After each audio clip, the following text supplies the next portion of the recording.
y vamos a dar paso al doctor Lucas Ramírez, él es cirujano cardiovascular del Hospital General de Medellín, quien nos presentará la charla titulada Trasplante cardíaco, una cirugía urgente. Bueno, entremos en materia. Los que me conocen saben que yo he hecho mucha carreta con respecto a historia. Entonces vamos a hablar un poquito de eso. Bueno, ustedes se preguntarán, bueno, estamos hablando de trauma, estamos hablando de urgencias, ¿y qué tiene de urgente un trasplante?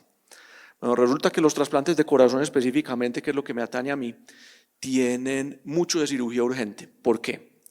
Resulta que cuando una persona tiene el diagnóstico de muerte cerebral, el deterioro de ese donante, cuando ya hay muerte cerebral, empieza a correr a pasos agigantados. Los órganos no son infinitos, por muy conectado a un ventilador, por mucho soporte que el paciente tenga, los órganos cada vez van a ir deteriorándose más. Entonces, una vez hecho el diagnóstico de muerte cerebral, hay que tratar de obtener los órganos con prontitud, no solamente desde el punto de vista médico, por lo que les acabo de mencionar, sino también desde el punto de vista humano, porque la familia quiere también disponer del cuerpo, hacer los rituales que consideren necesarios, etc. El segundo punto de por qué es una urgencia es que el corazón, específicamente después de extraído del donante, tiene aproximadamente 6 horas de viabilidad. Es decir, uno en 6 horas tiene que ya tenerlo batiendo en el receptor. Entonces, una cirugía que es urgente. Uno normalmente ve que una extracción de órganos puede estar programada para 11, 12 de la noche, 1 de la mañana, y acto seguido salir con el corazón a implantarlo en el hospital donde se vaya a hacer la implantación y donde tiene que correr el tiempo adecuado para que el órgano no se deteriore.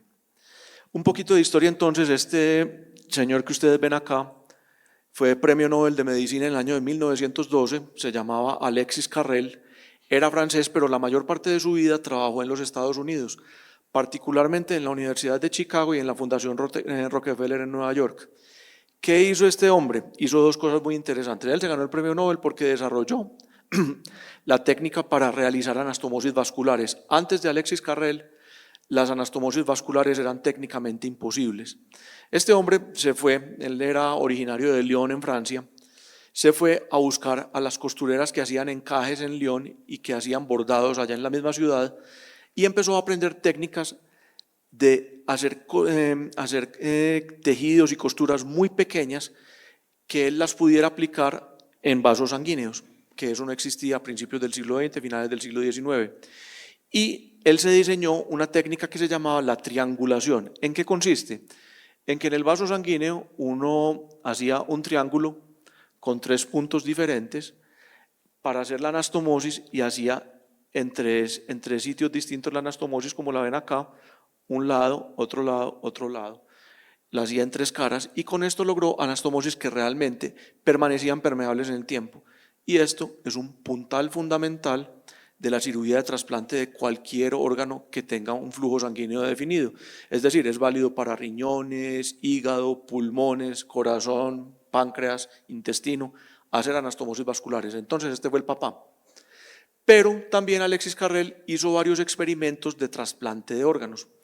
Por ejemplo, insertó corazones de un perro en el cuello del corazón de otro. El corazón se dejaba externo, pero conectado a los vasos, la aorta del perro en la carótida del receptor, la arteria pulmonar en la vena yugular del receptor, y esos corazones batían. Y esos corazones funcionaban hasta que ya el rechazo y la infección, que no existía su tratamiento en las primeras décadas del siglo XX, acababan con eso y acababan con el experimento.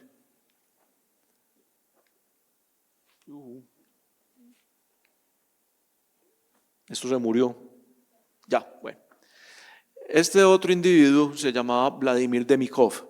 Vladimir Demikov era un cirujano ruso, pues, de la Unión Soviética. Un detalle importante de Vladimir Demikov es que muchas de sus publicaciones no se llegaron a conocer sino hasta mucho tiempo después que los hizo. Él trabajó principalmente entre los años 30 y los años 50 y él hacía experimentos que parecían de pronto hoy en día para nuestros ojos políticamente correctos del siglo XXI, una sociedad respetuosa de los animales, parecían experimentos traídos pues del otro mundo. Pero si ustedes ven acá, en este perro, ven que aquí está el perro y aquí implantó el tren anterior de otro perro y ese experimento de perros de 2 cabezas y 4 extremidades anteriores sobrevivían. Es decir, técnicamente era posible. El perro que trasplantaba, el perro, digamos, donante, sobrevivía y tenía expresión facial y era capaz de comer. Él hacía anastomosis del sistema circulatorio, pero también anastomosaba la vía aérea y anastomosaba el tracto digestivo. Y esta cabeza era capaz de comer. ¿Qué demostró él? Que técnicamente se podían hacer trasplantes de muchos órganos y que si en algún momento se lograba prevenir el rechazo y prevenir la infección, estos trasplantes iban a tener éxito a futuro con el largo plazo como lo conocemos hoy en día. Y estos fueron 3 grandes pioneros en la cirugía en general de trasplantes. Primero, Joseph Murray, él se conoció como cirujano plástico. En el mundo anglosajón el cirujano plástico tiene que ser primero cirujano general, entonces tienen un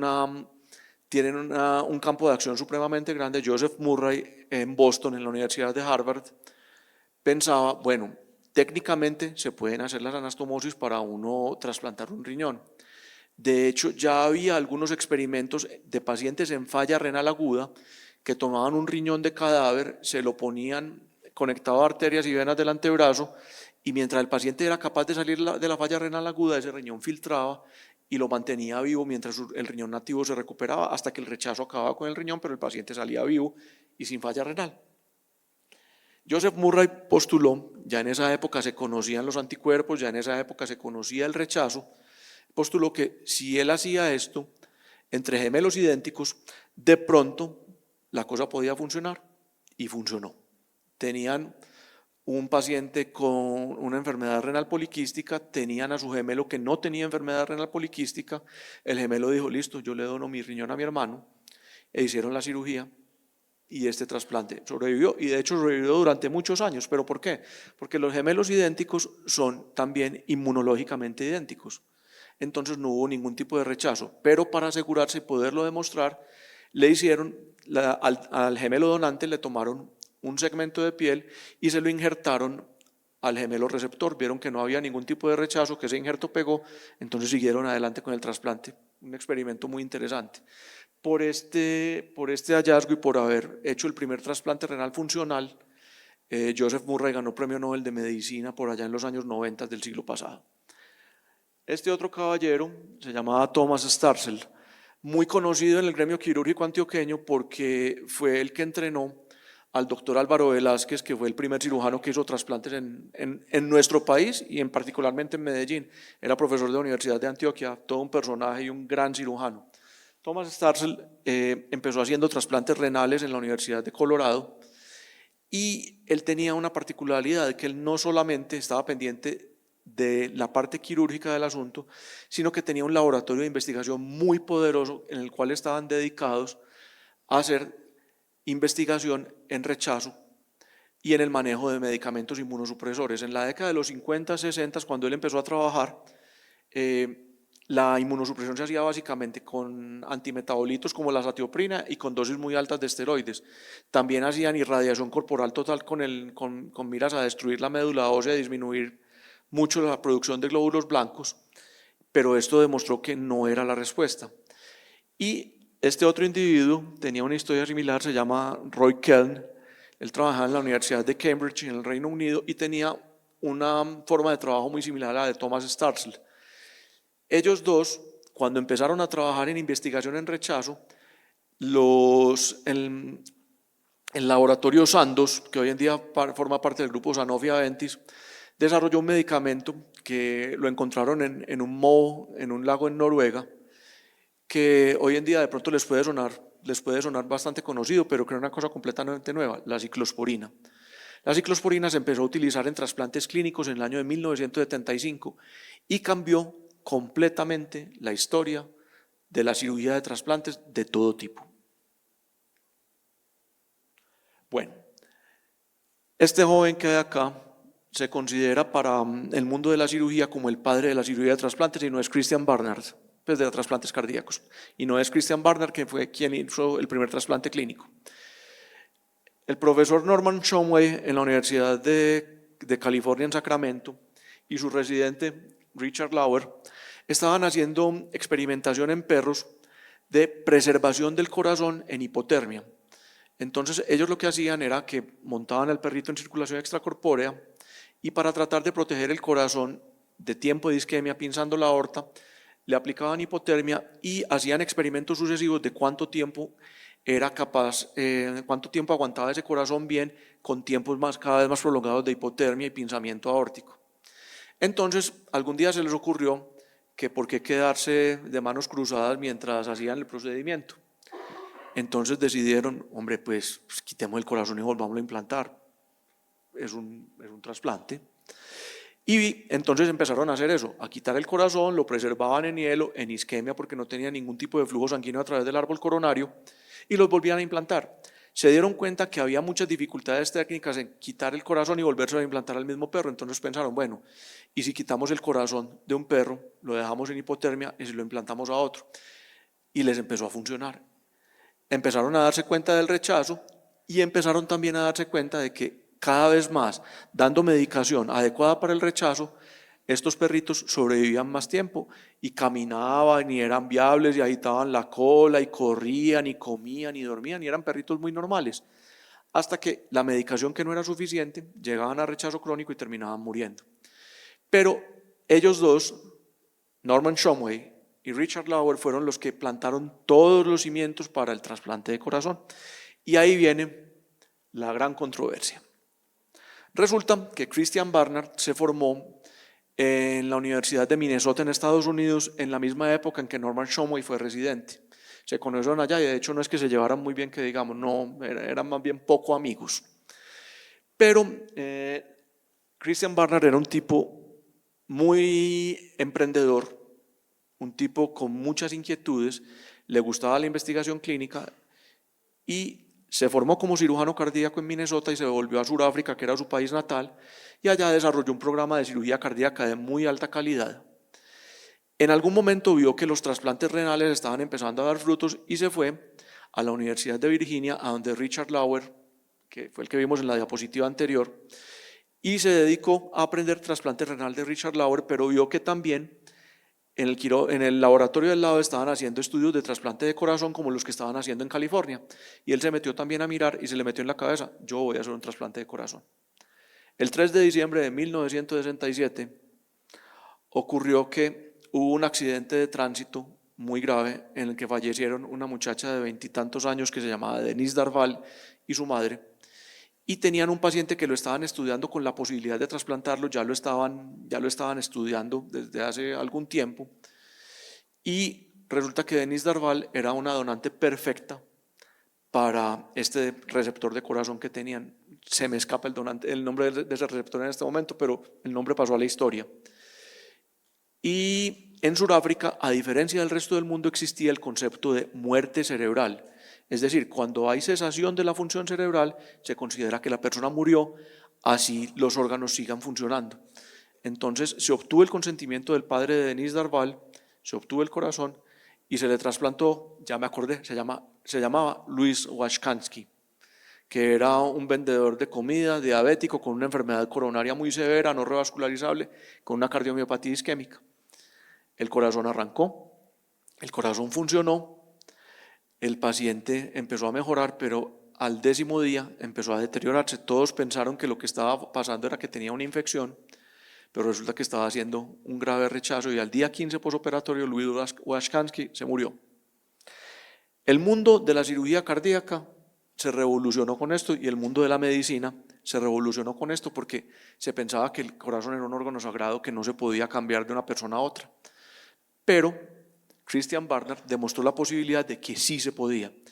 Pero quien había hecho toda la investigación y quien eran todos los cimientos, todos los cimientos en esta situación había sido Norman Shumway, quien terminó haciendo el trasplante, su primer trasplante clínico en una persona, un mes después.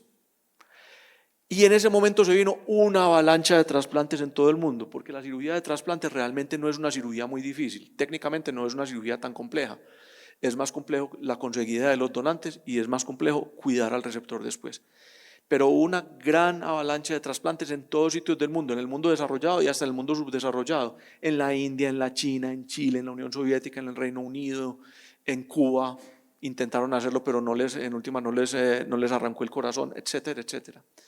Entonces vieron que se podía, pero cuando empezaron a ver las grandes dificultades, hubo una moratoria en la realización de trasplantes de corazón. Este otro individuo que acá hizo el segundo trasplante del mundo y el primero en los Estados Unidos. Se llamaba Adrian Kantrowitz. Y este trasplante fue un trasplante pediátrico a un niñito que tenía una atresia tricuspidea muy severa que no era susceptible de ser corregida quirúrgicamente. Tomaron un donante que era un feto anencefálico neonato, que los padres estuvieron dispuestos a donarlo, y no lo hizo con circulación extracorpórea, sino que lo hizo con hipotermia y paro circulatorio. Pero esa cirugía se logró, el corazón arrancó, pero el niño duró 6 horas escasamente. Se llama Adrian Kantrowitz, también conocido en la historia de la cirugía cardíaca porque fue el inventor del balón de contrapulsación intraórtico, que fue el primer método de asistencia ventricular. En Colombia, 1 de diciembre de 1985, el cirujano, mi profesor Alberto Villegas Hernández, su ayudante, mi profesor Mario Montoya Toro, trasplantaron un paciente también con una cardiomiopatía isquémica. El donante resultó en el Hospital San Vicente de Paúl, pero se lo llevaron para la clínica cardiovascular, hoy clínica Cardiovid, e hicieron este primer trasplante. 1 de diciembre de 1985, me acuerdo, yo estaba cumpliendo años ese día, y ya tenía el bichito de la cirugía cardíaca metido hacía tiempo. Bueno, ¿cuáles son las indicaciones para un trasplante de corazón? Entonces, primero que nada, una falla cardíaca refractaria con clase funcional 3 o 4 de la New York Heart Association. ¿Saben qué es eso, cierto? Se la recuerdo, clase funcional 1 es el paciente que no tiene síntomas con la actividad física pesada, clase funcional 2 es disnea de grandes esfuerzos, clase funcional 3 disnea de pequeños esfuerzos, clase funcional 4 disnea en reposo. Si esta clase funcional no la puede uno mejorar con tratamiento médico, entonces el paciente puede considerarse como candidato a trasplante de corazón. Segundo punto, angina intratable en pacientes con enfermedad coronaria que no sea revascularizable y necesitar soporte mecánico, inotrópico o ambos. ¿Sí? ¿Cuáles son las contraindicaciones? Hay contraindicaciones absolutas. 1. Falta de soporte social o familiar. Una persona que vive sola o una persona que vive en la extrema pobreza y que no tiene seguridad social no será candidata a trasplante de corazón. ¿Por qué? Porque no tiene cómo hacerse sus cuidados, las biopsias, la inmunosupresión, etcétera, etcétera. Segundo punto, abuso de sustancias. Pacientes fumadores activos que no quieren dejar de fumar, o pacientes alcohólicos o pacientes drogadictos no se consideran para trasplante cardíaco. Y pacientes con cáncer. Paciente con cáncer porque lo vamos a inmunosuprimir, o sea que vamos a ponerle todo el detonante para que su tumor se expanda. Entonces, cáncer no es paciente para trasplante cardíaco. Y contraindicaciones relativas, la edad. Tradicionalmente en nuestro país más o menos hasta los 65 años ofrece trasplante cardíaco. Uno se puede salir un poquito si el paciente tiene una edad fisiológica buena. Segundo, la antropometría, se aceptan donantes hasta 10 kilos más de lo que pese el paciente. Falla de otros órganos, y esta es una contraindicación relativa porque, por ejemplo, si el paciente tiene una falla renal, se puede considerar hacer trasplante de corazón-riñón en un mismo acto, o corazón-hígado, riñón, como se ha hecho en muchas partes del mundo. A mí me tocó bastante en mi época de trabajando en Cardiovida, hacíamos con alguna frecuencia trasplantes de corazón-riñón, funcionaba muy bien. Y corazón-pulmón también funciona en pacientes que tienen hipertensión pulmonar. Infección por VIH-Sida, salvo que el receptor esté dispuesto a aceptar un donante que esté en buenas condiciones, también portador de VIH-Sida, que tenga carga viral indetectable. Y la hipertensión pulmonar específicamente porque el ventrículo derecho no va a funcionar contra una hipertensión pulmonar muy fuerte, y en ese caso la indicación no sería trasplante cardíaco, sino trasplante corazón-pulmón. En Colombia, hasta donde yo sé, se han hecho 2.